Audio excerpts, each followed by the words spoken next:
Are you planning on visiting Alton Towers Resort in 2021? What are some of the changes you can expect due to the current world health situation?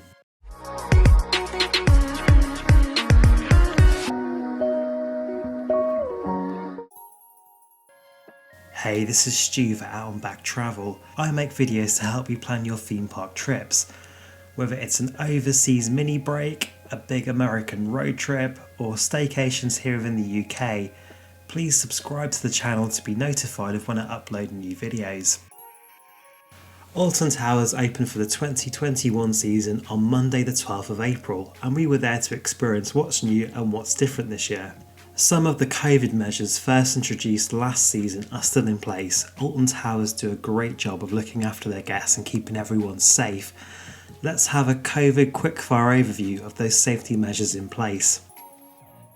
At the moment, it's pre-booked tickets only. You can't just rock up anymore, you must book your tickets in advance as the capacity is limited. You'll get your temperature checked on arrival. You will have to wear a face covering, which are required for anybody aged 11 or over on all rides except water rides and any indoor spaces such as shops and toilets. Enhanced cleaning procedures are taking place, which means there sometimes may be a slight pause to the loading of a ride while this occurs. Hand sanitizer is available at the entrance and exit of attractions.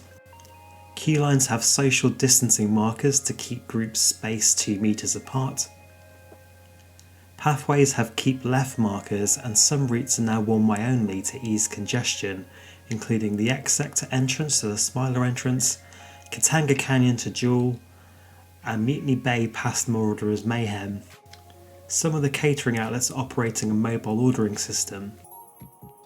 To help boost capacity of the outdoor attractions, Alton Towers have hired some funfair rides they are dubbing the Retro Squad. There'll be 4 rides in total. The first 3 that have currently opened are the Roller Disco, which is a waltzer, which is where the Ugg Swinger used to be in Dark Forest.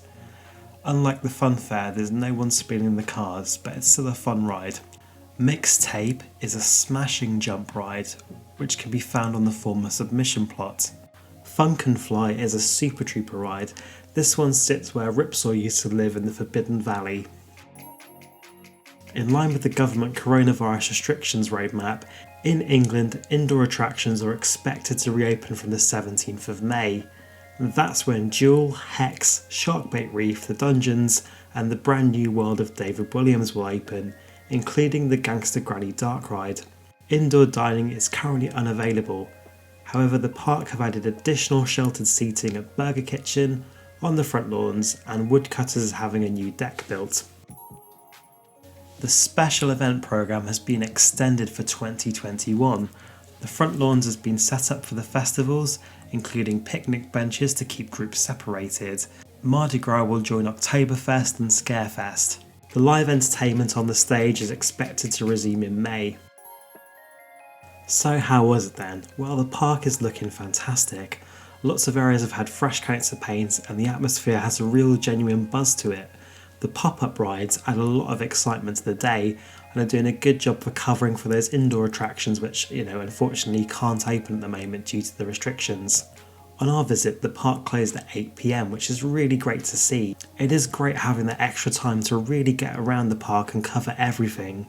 We really like the mobile ordering at Woodcutters. This was introduced last year. It means you can scan a QR code and stay seated while the team bring your food and drinks to the table. We can't wait for the festivals to start. Oktoberfest was brilliant last season and we're really glad to see it return along with Madris Gras and Scarefest, which has given us more reasons to come back to Alton Towers through 2021. So that's a little roundup of some of the changes you can expect if you're planning to visit Alton Towers this year. Are you planning to go in 2021? Let me know in the comments below, and as always, stay safe on the way out and back.